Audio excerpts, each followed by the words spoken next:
Hi, I'm Jelle. And I'm Feli. And I think today we're going to be discussing stuff like Python and Jupyter and K nearest neighbor, which we've talked about previously.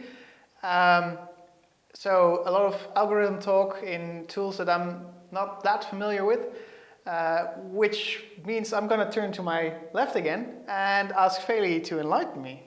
Yes. Yeah, so as Jelle already said, we're going to be, well, you didn't say it yet, we're going to be building an algorithm from scratch. So we have the K nearest neighbor algorithm, and we're going to use Python to just build it ourselves, because I think this is a really good way to really understand what the algorithm is doing and why it's giving certain results. And I also just think that it's nice. So we'll be doing that.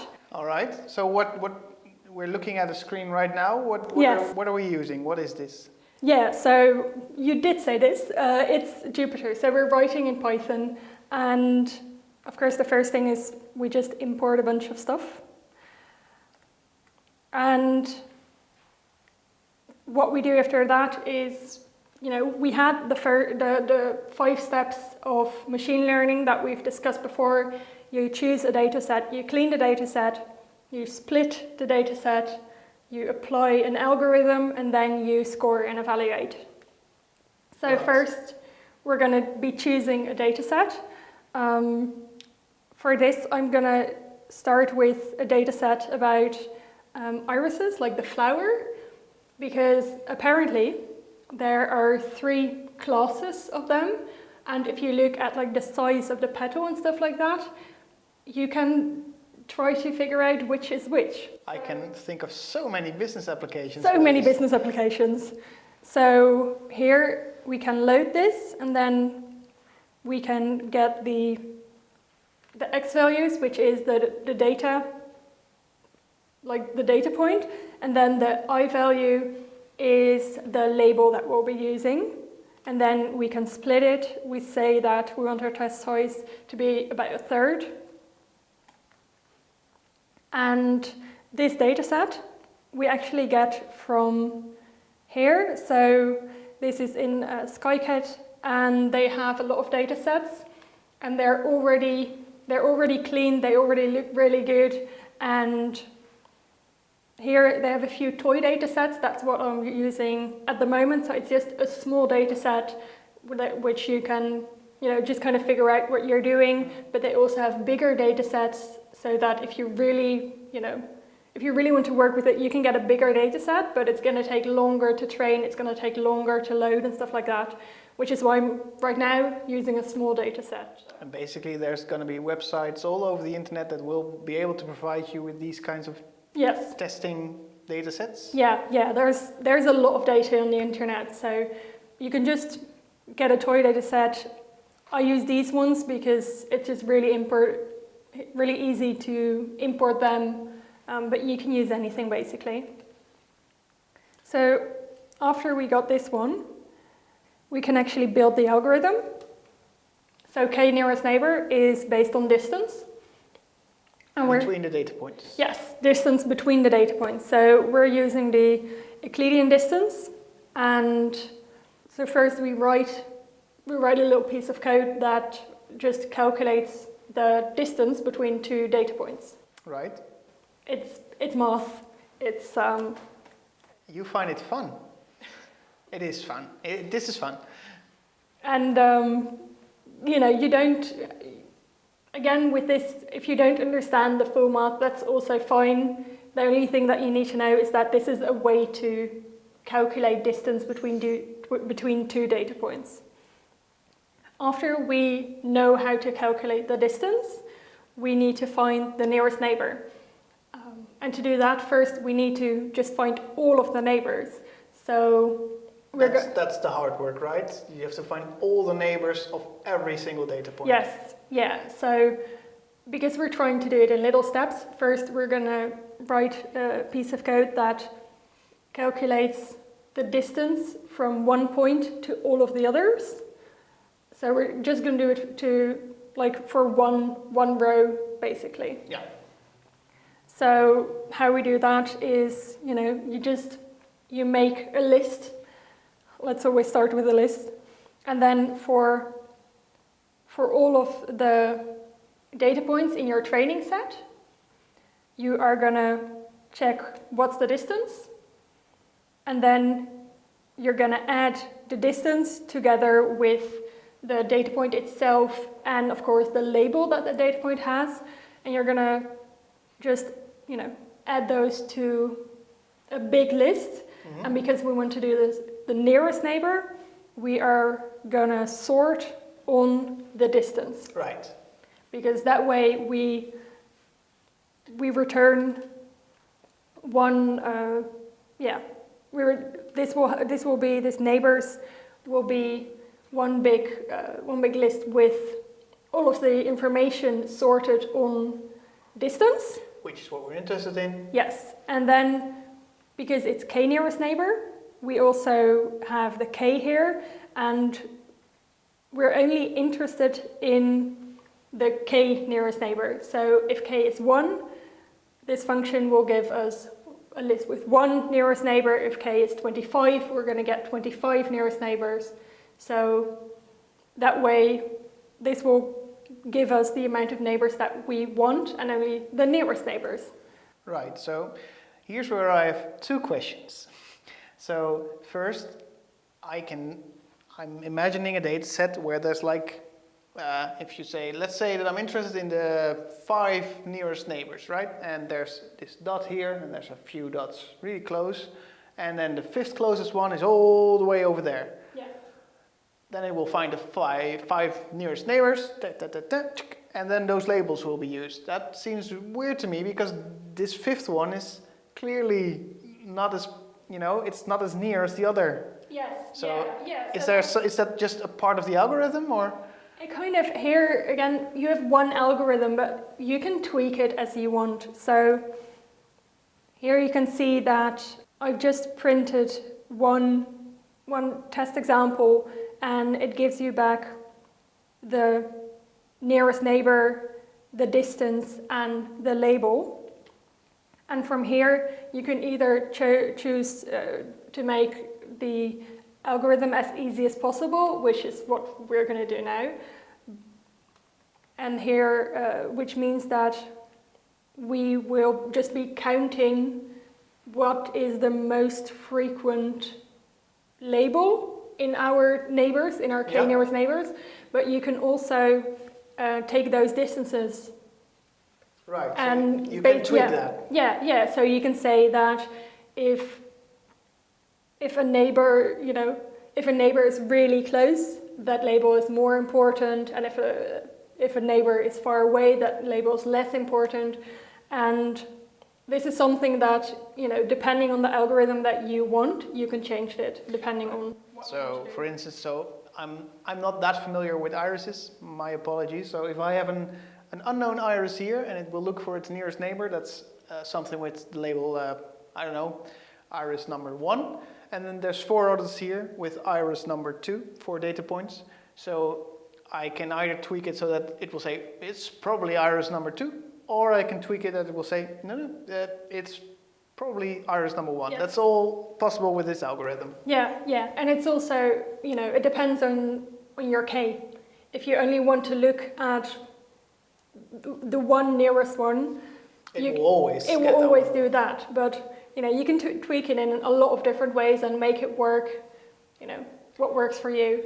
So basically, after this algorithm runs, I still have to make a lot of decisions, like what do I use for my k? Is that just something I do by gut, or? Kinda, but also kinda not. So let's just actually finish the algorithm first, because right now we decided. Right. We have the few nearest neighbor and we can count. But and here you can see, we can already predict, but we still don't have a full algorithm which returns us a list. Right. Right now we can only say this is one data point and it returns the answer for that data point, but we don't really we have all these, loose little bits, but they're not one algorithm yet. Yeah.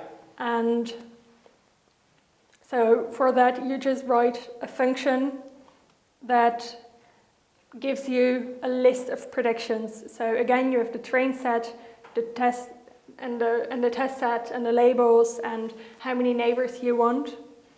And in the actual k-nearest neighbor algorithm, you just for every row in the test set, you're going to apply our get neighbors, then our predict classification, in which we do the actual counting, and that gives you a full algorithm, which yes, that was actually what we were after. Yeah, we're building our own algorithm. So we have the first 4 steps done, but now we're at the point where like which k should we use and how is it actually working?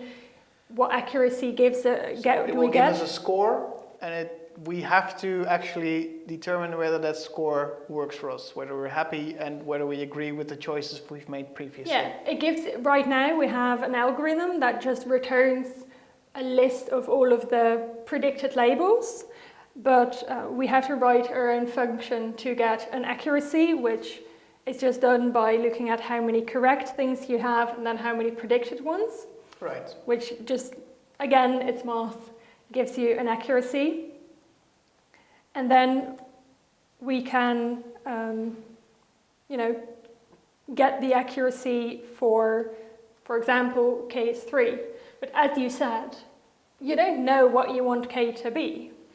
So, for example, you can just try out some different values of k. So I just made a little for loop that just prints the accuracy for different values of k. And you can see here that it works very well. It always gives a very high accuracy, but that's because we've been working with quite an easy data set. So what we can do is... Sorry to interrupt, but what I see is that it's actually as soon as you have that list, that entire list of all the neighbors in order, it's really, really easy to differ your Yes, k. yeah. So basically the configuration part is not the heavy part. Well, right now it doesn't remember your neighbors. So how I wrote it right now, it just for every k, it makes a new list of neighbors. But you can change it around if you really want to focus on the tweaking. I just loaded a different data set, and you can see that here the value of k really changes the accuracy. So here a k of 1 or 2 works better than, for example, a k of 5. But it's also, sometimes it just depends on the data set and stuff like that.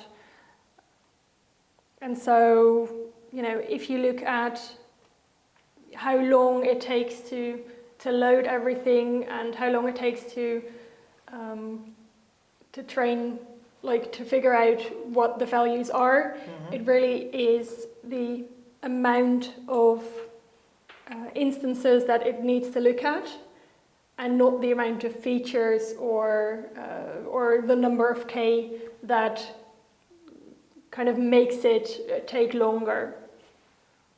So I just kind of wanted to end on an example that I think is really fun. You also have in here, you have a set of digits. And if you plot that, you can see that we have our data point, which is actually kind of an image in black and gray, and then the label is the actual digit. And this is fun because it's really visual. And we just wrote our k-nearest neighbor algorithm, and it seems to work for irises, which might not be the thing that you're necessarily the most interested in. Some people are. But you can also make it work for wine, and what we can see right now is that it also works for digits. So these digits, it's a bigger data set, so that's why it takes longer to train. But we just use the same algorithm as we have used before. So we choose a certain k, and then we split, we predict, and then we do the accuracy. And we get quite a high accuracy in here. It's like almost 99%, so well done, k nearest neighbor. And just a fun little thing that I wanted to show you is that you can also see what's going wrong. It's just missing a small part to be a 9 and the same. With the 9 and the 8, these are similar digits, so... It's not confusing 1s for 8s, it's confusing 6s for 8s. Yeah, so it's doing quite well.